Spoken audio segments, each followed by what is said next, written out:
Hello, everyone.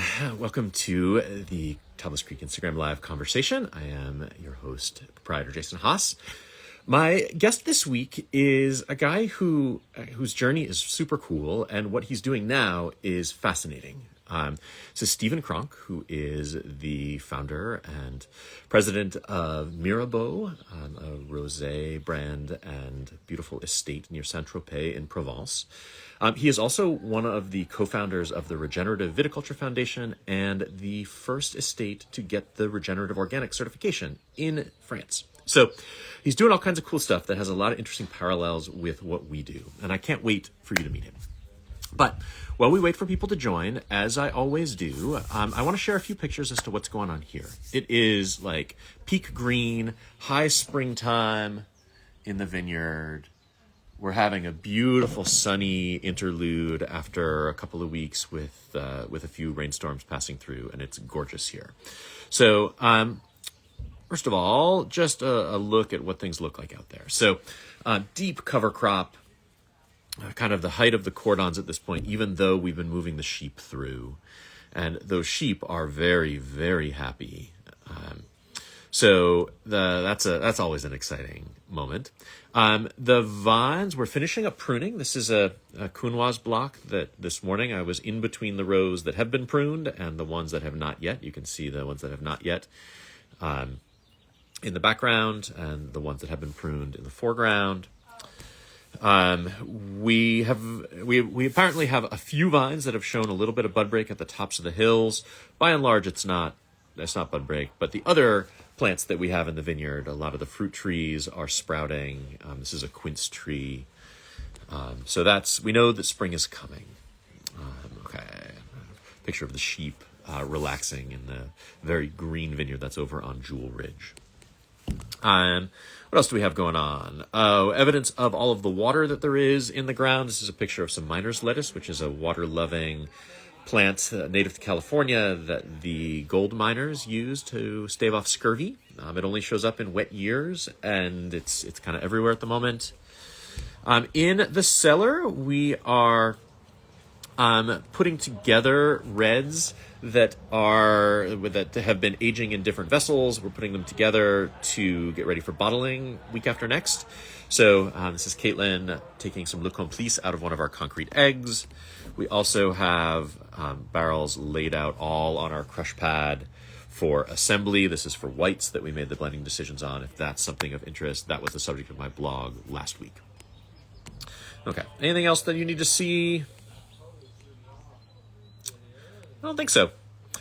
So I am going to stop sharing, and then I am going to invite Stephen to join me, and I can't wait for you to meet him. So, okay. This will all work as smoothly as it did in our test yesterday.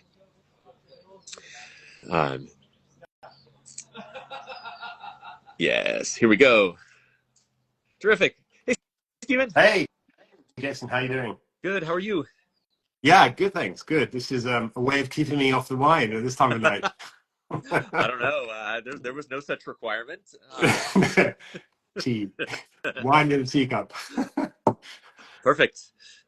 Super cool. So I don't know if you were watching at the very beginning when I gave a quick introduction into the many things that I'm excited to talk to you about. But the way that I usually like to start is asking, like, was wine a part of like your family table or your life growing up, or was it something that you came to a little bit later? And yeah, not at all. My father drank beer, and my mum drank gin, and we were never wine drinkers at all. And it was only, in fact, during my gap year when I went to Australia that I discovered the world of wine. I hitchhiked across from Sydney to Adelaide, and then went visiting the Barossa Valley on a rental bike, and cycled around. Actually, it was a tandem. It was the only bike left in the rental store, and I was by myself. So, If age that's 19. not an advertisement for a company, I don't know what is. Like, Yeah, were you well, it helping didn't. pedal? It didn't work. It was an advertisement for the Aussies, just to stop every time I stopped at the T junction, wind down the windows, and say, "Hey, your mate's dropped off the back." But but I fell in love with wine and viticulture, and decided to go into the wine trade after university. And yeah, started driving delivery trucks around London. Did you have a wine that opened your eyes to the potential of it? Well, it probably was what was then called, because back in the day, this is in the 1980s, Penfolds was still producing Chablis in Australia. Before they were disallowed by the French, who said, no, no, you can't call it that, which actually I think set off the whole varietal Right. labeling, which was quite fun. But that was a wine. I took a bottle back from the winery to my tent that night and drank it and thought, I got to get into wine. So your start was in the kind of import and sales side in London, right? In the late 80s and early That's 90s. And like right. Yeah. and can you talk about what that was like in that era? Yeah, it was amazing. So yeah, I was a real rookie van driver or truck driver doing deliveries around London. Back in those days, it was probably mainly lunchtime drinking in the city of London, in the financial district. And everyone was so drunk by the afternoon they went home, whereas now it's changed a bit. Of course, you could smoke cigars in restaurants in those days, and people were drinking a ton of port as well. So quite a different profile to today's wine market. So as fun as that was, like then, as I understand, for 15 years you left the wine trade and were working in a whole other field. So I'm wondering why you left, and then what it was that you missed about wine that brought you back, whatever, 15 years ago. Yeah, so basically, I set up my own company when I was in my mid-20s, and I thought I knew better, and it was quite tough. So by the time I was 30, I sold the company, although I didn't actually recoup my losses, and decided to go into telecommunications, which at that stage was really booming. Yep. But I miss wine. I miss the wine trade. I miss that the conviviality and that common thread that we have in this business. I mean, people generally don't get into this business because they think they can make a ton of money. They get into it because they're driven to it by passion, or they're born into it and want to stay in it. And that common thread was not there when I left, and I really missed it. So yeah, so I met my future wife in telecommunications, and I said to her, "Hey, darling, one day I'm going to pay off the mortgage and go buy a vineyard." And she was like, "Yeah, that'll never happen." Um, but I did. I paid off the mortgage, and she made me buy a bigger house. That wasn't right, but eventually we did make the move. Right. So that was in 2009. Is that right? That you Yeah. decided to uproot the two of you and your three small kids and move to Provence to start making rosé. Did your friends and family think that you had gone crazy, or were they excited for you, or both?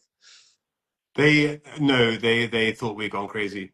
I mean, it's the idea of this young family sort of leaving London, not speaking a word of French between them, having never made wine before, having never done anything like this before. I think they all thought, yeah, well, they'll be back within a couple of years. In fact, by coincidence, I spoke to a guy this morning who completely changed my direction by one meeting I had with him. There's a guy called Matthew Stubbs. He's a British master of wine who is a wine educator. Um, and when I met him, I met him in the Languedoc when I was doing my research on where to move to, and I was just trying to get advice from people who I knew better than me. And I said, I want to buy a vineyard, make wine. It's going to be really good wine. And he'd obviously heard this hundreds of times before of these sort of dreamy-eyed wine people. And he says, Stephen, do you know about the three V's? And I said, no, what do you mean? And he said, look, first of all, viticulture. Do you know how to prune vines? Do you know how to drive a tractor? Do you know how to tend a vineyard? And I said, well, no, but come on, how hard can that be? He said, yeah, pretty hard. And he said, the second V is vinification, vinification, turning wine, grapes into wine. He said, that is in itself very technical, and it's a science, and you probably don't have any experience in that either. And I said, yeah, you got me there. So he said, the third V in French is vendre, to sell. And he said, that's the really challenging bit. You can make the best wine in the world, but if you can't sell it, you don't have a living. So he said, if you want to move to Provence, there are literally hundreds of, probably thousands of growers here who all know how to do that. There are lots of really good winemakers. He said, just find the best growers to work with, create a brand, and go and sell this stuff. And if you can then sell it, and one day you can buy a vineyard, and that's exactly what happened. Right. I mean, it sounds like you followed his advice like pretty much to a T. Yeah. Because you founded Mirabeau working with other growers. I'm curious, did you come in with a clear vision of what you wanted Mirabeau to be at the beginning, or was it something that evolved as you spent time in Provence and saw other wines and saw what the market was looking for? I guess my question is, how fully formed was your vision at the beginning? Um, Not terribly. I knew we wanted to move to Provence and therefore make rosé, because this region is the most rosé orientated wine region in the world. I think it's 91% of all wine here is rosé. Although, it started, rosé was a byproduct of making the red wines more concentrated in the sort of 70s and 80s. So they thought that the rosé was just for the silly British tourists lying on the beaches. But they've become, Provence has become famous for it. And I just wanted to make the best rosé wine we could. But the concept of actually being able to pick the best growers, and then also to rotate the fruit of the wine that we're buying. When one parcel doesn't have a great vintage, you can just go and buy from somewhere else and try and blend to that consistent style. So I think probably more than anything, ironically, I probably had champagne in mind when I started making our rosé, because I think when people follow a champagne house, especially with a non-vintage, they want it to be Yep. consistent. So if you like Ruinart Blanc de Blanc, you want it to be the same year in, year out. And that's what I thought was the most important thing, is to create a wine that is consistent and really, really high level. And actually, we've managed to do that. Even though we're now 15 vintages in and doing some quite big volumes, we're actually getting better and better scores every year. So I think it's testament to having a great winemaking team and a great blending team too. And your timing was good too. I mean, there was really a global boom in rosé interest, like just starting right when you were getting off the ground. Yes, I mean, it was a coincidence. It wasn't us being super smart and following the trend. My wife is actually German. They used to have a house down in Cannes here on the coast, and so she said, "Well, let's go to Provence because we drink rosé and it's a great region." And by chance, thankfully, this very clever guy called Sacha Lechine decided that he would moved from Bordeaux to Provence and created a brand, a very famous brand now called Whispering Angel.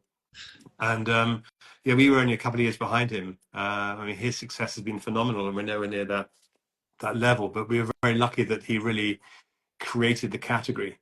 Yeah, a remarkable man. And we were lucky with the timing as well. With the wine style is what people want. It's a very flexible wine as far as very food versatile.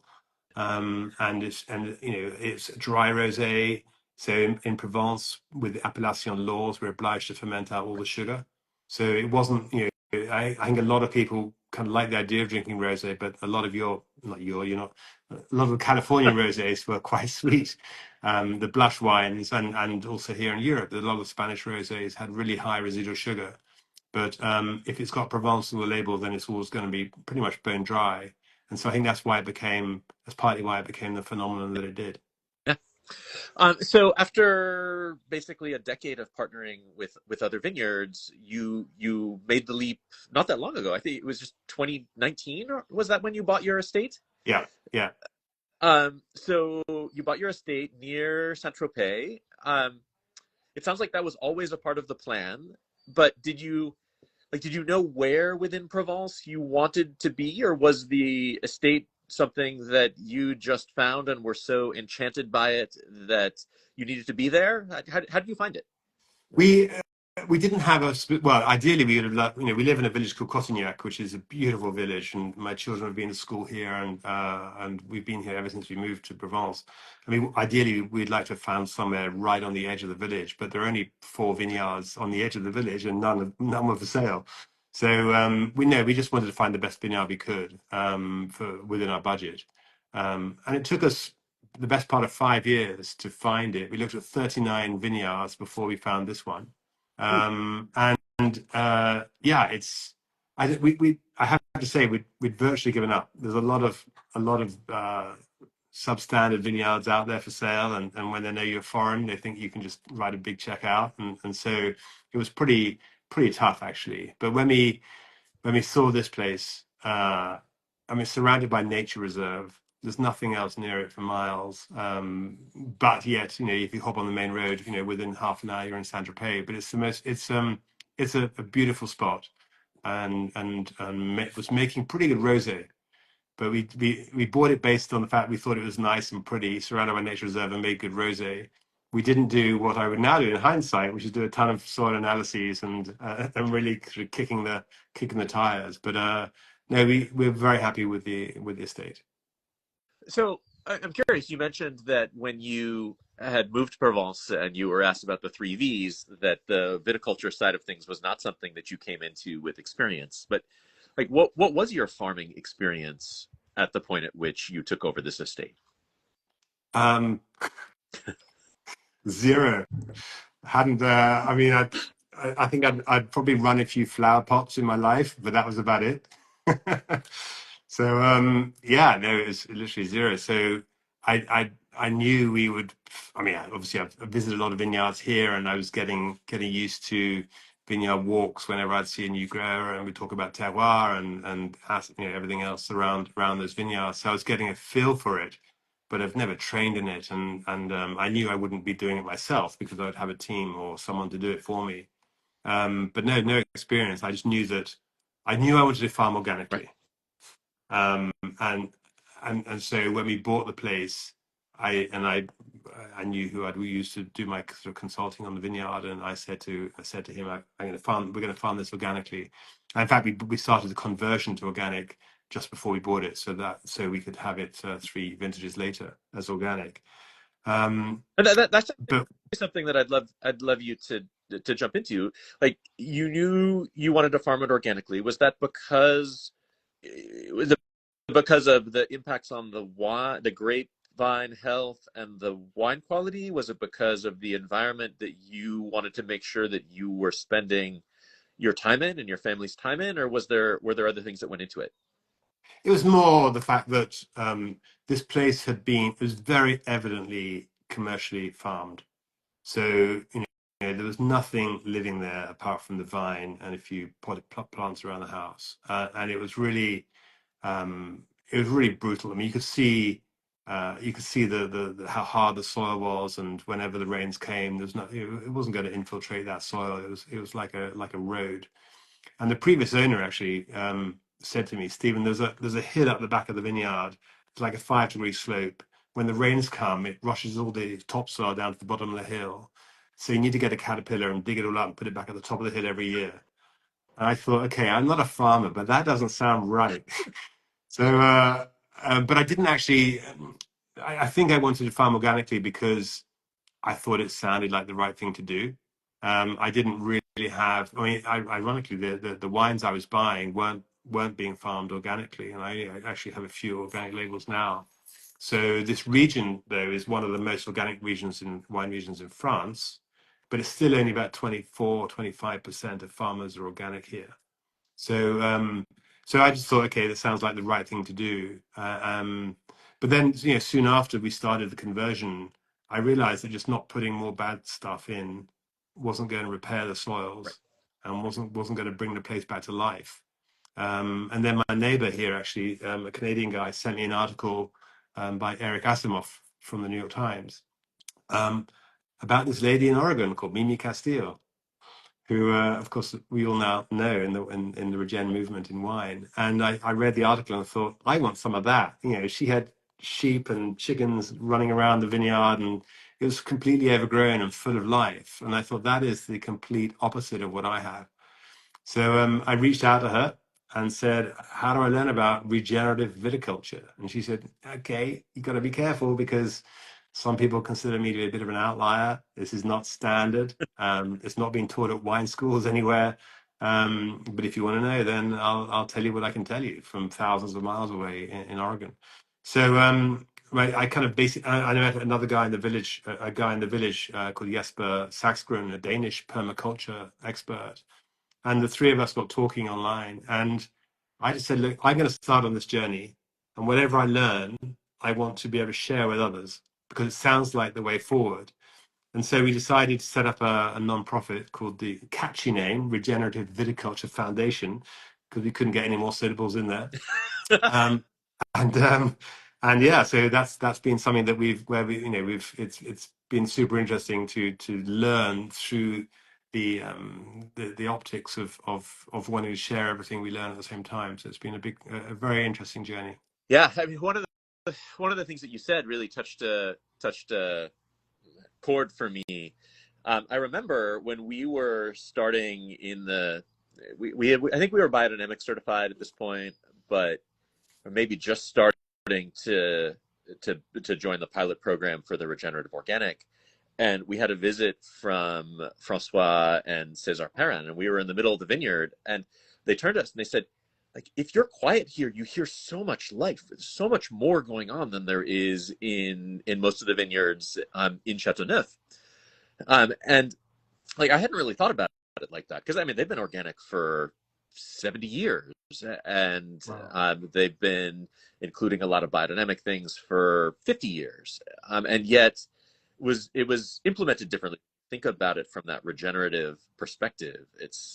And if you look now what they're doing at Beaucastel, like, it looks wildly different and sounds different than it did 5 years ago. So that was Wow. something that really resonated. Um, the the second thing I wanted to ask you is, so you mentioned the Regenerative Viticulture Foundation. Um, for people who don't know the organization or know what it does, like, how do you explain its mission and what it does? We basically want to adopt the acceleration of regenerative farming in vineyards around the world. And we're doing that by various different means. I mean, a lot of it, especially in the early days, was just explaining what it is. So obviously, it's. I was going to say it's pretty well defined, but it's not very well defined because it's very hard to define a natural environment, isn't it? So, but it's been trying to use science, communication, and education as the sort of the main pillars of building a movement in the world of regen. I think it's so important that it's science based. I mean, you refer to it being most similar to biodynamics. But and we know that biodynamics makes great wine, but there's an element of regen that is much more focused on proof.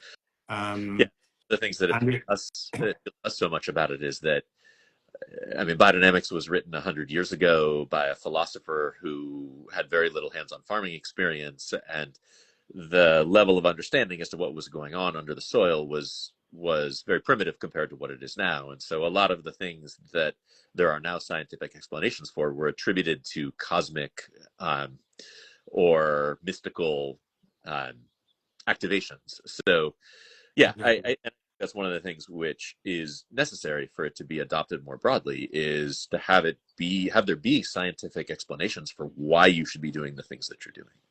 exactly. And as you say, it's only been in the last, well, it's probably the last 20, 30 years we've really understood more about soil, but it's only been in the last 10 years we've really understood a lot of those um, really detailed elements, like the soil microbiome, Yeah, and how it needs protecting, and how it's so easy, and how it's so vulnerable to be destroyed if you're treating it badly, or you're plowing it up, or you're spraying copper into it, and that's it's so I think there's no, we don't have to forgive ourselves for getting it wrong in the past, but now we know what we know. What do we do with that information? We're not going to unknow it. We can't accept that what's been done in the past is correct. And so therefore the 76% of farms down here that aren't farming organically or regeneratively, I think need to take a look. And that's why I think that's what I think is so amazing about regen, is certainly my philosophy is you meet the farmer where they're at, yeah, and bring them into the world and transition them. And that's why one of the things I'm super proud of is, in fact, what we launched with some of your team at the Robert Hall Winery with Kane recently was the One Block Challenge, which is, and the principle of that is, I think it's really, really simple and sweet. It's just like, just take one parcel, one block, and try farming that regeneratively for a year and see what differences you notice. So it's not you have to do the whole vineyard at one time, which is what I try to do. But actually, just go slow, and you know, once you start that journey, you're going to start listening to every podcast you can ever find. You're going to start reading books. You're going to start talking to neighbors who are doing it, and you're just going to discover that, you know, bringing back nature is the most. It is, apart from having kids, it's the most rewarding thing I've ever done in my life, and I recommend it to every farmer. And that's again, that resonates with some of the stuff that we're thinking about, because like us, I mean, you've certified your home estate, and I do want to talk about that process, because I think it's awfully cool that you got to be the first in France to get the regenerative organic certification. But hold that thought. Um, but you're also working with growers who were at various points in their own journey towards organic, towards regen, and I'm wondering what you have found most impactful to get those growers who you work with moving in the right direction. Yeah, so I have an excuse for it, but I've become a bit of a regen certification junkie. I've picked up 4 badges. I should have them on my arm like a Boy Scout, um, because I wanted to see how they're similar and how they differ from each other. But also I want to see what's most appropriate for my grower base here, because I'm working with um, dozens and dozens of growers. So I certified, yeah, with a few of them, and I then last May I held a regenerative day at my vineyard, and thought, okay, I'm going to invite some of my growers who I knew were thinking along those lines anyway to my vineyard and get some great speakers there. I didn't want to speak with my Domaine Mirabeau hat on. I wanted to speak with the regenerative viticulture guys. And so we had like 4 or 5 speakers in the morning. We had 27 growers turn up. I thought they would then take the free lunch and go, laughing at this foreigner who's trying to talk about bringing competition into the vineyards. And there was a voluntary vineyard tour afterwards. I said, look, if you want to stay after the lunch, just come on, do a walk around the vineyard, and we'll talk about some of the practices we've been trying here. And everybody stayed. They stayed and talked and asked so many questions. And I realized, wow, I mean, and by the way, some of them are saying, we're already doing this. We don't call it regenerative, we call it agroecology or regeneratrice, the French word for it. But what are you doing, Stephen? You're not reinventing the wheel. I said, great. Let's all coalesce behind one word, because I think this is going to be driven by the markets, and the US market in particular. I think is probably the most advanced on regen, setting around certifications. So let's all try and call it the same word, and get behind it, and spread the love. So it actually was relatively easy. So of those 27 growers, I certified 7 of them with a regenerative certification. And now I'm going to try and now I have to sell the wine, because that's one thing as well, is that that I'm feeling quite strong about is, I think the evidence for the farmer is clear. Now we need to build demand for regeneratively farmed wines. And so one of my big things is to encourage retailers to recognize farmers who are farming in a way that's better for the planet, and that's one of our big pushes of the RVF.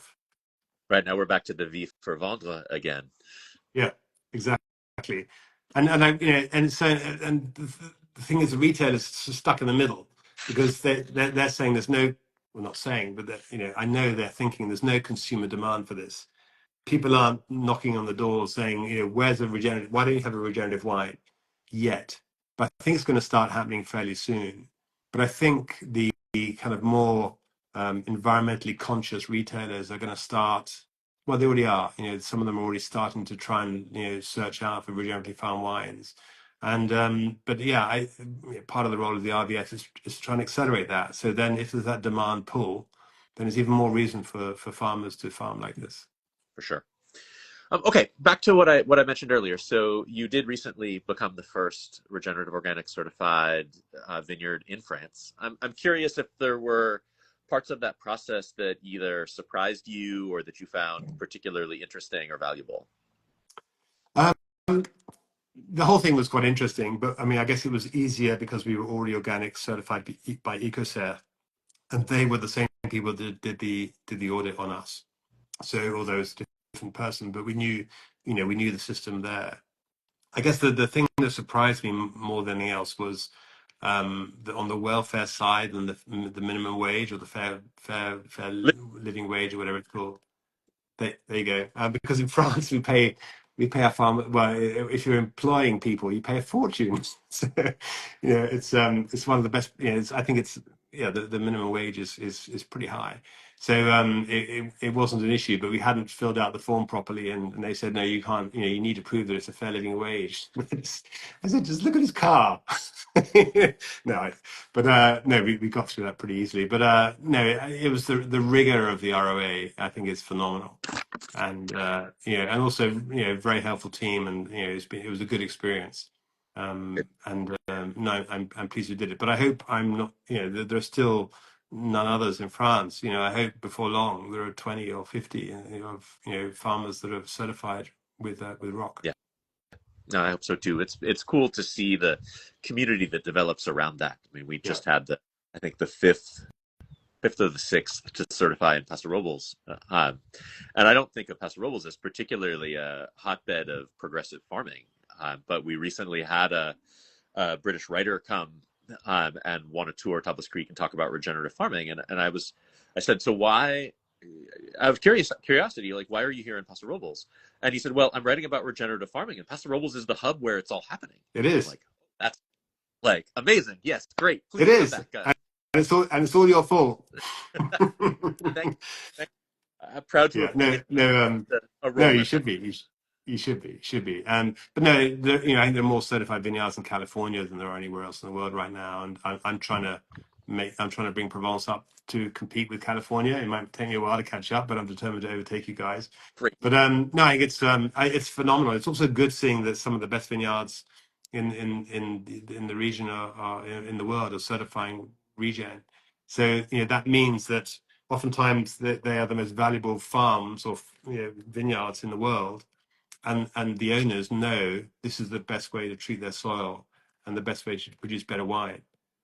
So the logic is strong. That was one of the things for sure that helped biodynamics spread the way that it did in the wine community. I mean, you look at the vineyards that were successfully farming biodynamically, starting with Romanée Conti and moving down from there. Like, it's pretty easy for people to say, oh, well, if they're doing that, like, I want to be more like that. Yeah. So hopefully the same thing happens with ROC. Exactly. Okay, so it has been almost half an hour, which I cannot believe, because really I find these conversations go so fast when I'm talking with fascinating people. So I'm curious, what is next for you? Like, what's next on your list of challenges or achievements that you would like for yourself, for Mirabeau, and also for the RVF? Well, so for Mirabeau, in fact, we've got a meeting on Friday morning about this. Is I would love to turn Domaine Mirabeau, our farm, into a vineyard of the future. Okay. By that, vineyard of the future. Well, it would be a vineyard that's designed around regenerative principles. So rather than adapting everything and doing it over time, we would more rapidly get to a mixed farm, B, having sheep in all year round, managing our own compost. So basically doing investing in biochar and just trying to accelerate all that sort of microbial activity in the soil. Yeah, so I'd love to be able to just really build this center of excellence, so that if somebody's visiting the region, another winemaker or a wine journalist or a retailer, and they want to see, well, what does regen look like? Then I mean, your vineyard is a great example. I've been there a couple of times, but that's what I mean. Is somebody who's actually been doing this for a while, and it works really well, and you can explain everything and demonstrate the cause and effect of doing certain things. So for example, here, I went to see Kelly Mulville actually on the way to seeing you in January, and he's obviously got his vines trellis super high, so that's got a head height, so you can have sheep in all year round, and trellis in such a way that they provide sufficient shade, because we've had sheep in here, but it just gets so hot. It's very similar climate to Paso, and so if we can figure out how to get grazing animals in all year round, And we have a lot of visitors, and to have everything sort of farm to table, would be great. So I'd much rather, I'd like to have a really sort of mixed farm. So that's one thing. And as far as Maison Mirabeau and my sort of wine business, I want to convert all my growers to regen. I'm working with effectively more like 400 hectares of vineyards, so times that by 2.5 nearly to get to acres. That's the production required to support my sales. And if I can convert all of them to regen, that would be very satisfying. I bet. How about for the RVF? Any new pushes coming up, or resources, or events, or things like that? Yeah, well, the RVF is I mean, I've got an amazing team there. I mean, it's amazing, incredible what we're doing with a very small budget. I wish I had more budget. So if anyone's listening and could think they want to support a non-profit in the world of regen, please send us a check. But we've got so many different projects going. So I'm really proud of the One Block Challenge movement, which started in Paso, but we're now going to move to different wine regions around the world. We've got one in South Africa. We're hoping to do one in New Zealand. I'd like to do one in Australia as well later in the year. So to roll out more, get more examples and more kind of communities in different parts of the world supporting each other. So, rather like you have in Paso, a lot of growers now doing this. That really, we need to build that into different wine regions. But one of my and there are lots of things going on, but one of my other big things is to really try and persuade the retailers, as I said earlier, to get behind the regenerative movement. Because if you look at a wine store like, a grocery like Whole Foods, or in the UK we have Waitrose, which is kind of similar, I guess. They're buying millions and millions of bottles, and those are coming from hundreds of thousands of acres of vineyards. And if they could convert 5% of those vineyards to be farming regeneratively, just think about what that's doing for the soil. Think about what that's doing for restoring biodiversity. And as you've seen, and in fact, I'm going to Beaucastel tomorrow, funnily enough. But as they've seen, and as we've seen at our vineyard, Mother Nature will come back. Yeah. We don't owe Mother Nature any favors. We've treated her rather badly as farmers for the last century or two, but she's very forgiving. And so the animal, insect life, bird life will come back in, and that's the power that these retailers have got. They might not realize it, but if they do think about hectares or acres, they've got a effectively a big responsibility, but a massive lever to pull. So that's my big thing, is to try and get the retailers to pull, to recognize regeneratively farmed wines. Bravo. Lovely. I think that's the perfect note to end it on. How, for people who want to learn more about Mirabeau or about the RVF, what's the best way for them to do that? Yeah, well, follow the Regenerative Viticulture .org on well, for the website, but Regenerative Viticulture Foundation on Instagram. Sign up to our newsletter. We put Becky, who runs that for us in the UK, puts out an incredibly useful, practical newsletter every month. So all the articles that are coming out on regen are just funneled into something just so kind of bite-sized and practical. So that's, do that, yeah, and follow Maison Mirabeau on Instagram too. And it's funny because I've got a great team, artistic team, who put all these beautiful pink color wines. Everything's pink, and everything's following a particular color palette, and I want to get green in there now. And they're like, no, Stephen, it's not right. It's got to be a kind of pink or beige. No. Got to get more green in. That'll be my fault. Excellent.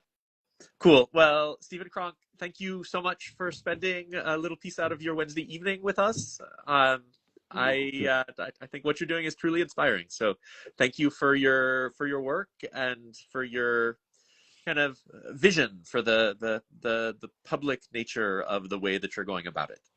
Well, that's very kind. Coming from you, Jason, that's a huge compliment indeed. But no, thanks for inviting me on, and thanks for the great work you're doing. Totally. My pleasure. Okay. Thank you, everyone who joined. I hope you enjoyed the conversation, and I will see you all in a couple of weeks, at which point I will have lots of photos of bud break and new leaves, and hopefully we will have dodged frosts. So, okay. Cheers, everyone.